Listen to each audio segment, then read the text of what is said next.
Deux TGV médicalisés sont partis de Paris ce mercredi matin direction la Bretagne. Le but, soulager les hôpitaux d'Île-de-France, désormais la région du pays la plus touchée par l'épidémie de Covid-19.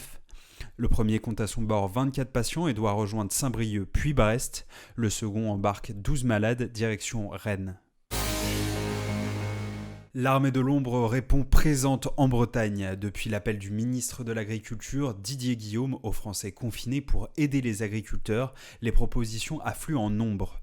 Dans le Finistère, l'Association pour l'emploi et la formation en agriculture reçoit jusqu'à 80 appels par jour venant parfois de loin. Un coup de main nécessaire pour les agriculteurs, la présidente de la FNSEA évoquait un besoin de 200 000 saisonniers dans les 3 mois en France.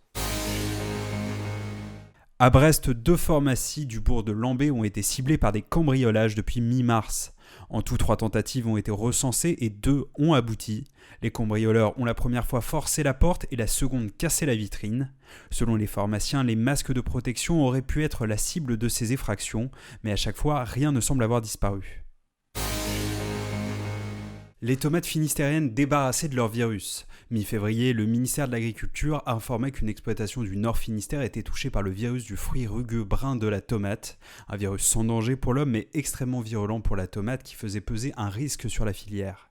L'exploitation est aujourd'hui décontaminée, d'autres étaient suspectées d'avoir été atteintes mais les résultats se sont avérés négatifs. Toujours plus de verbalisation pour non-respect du confinement en Bretagne.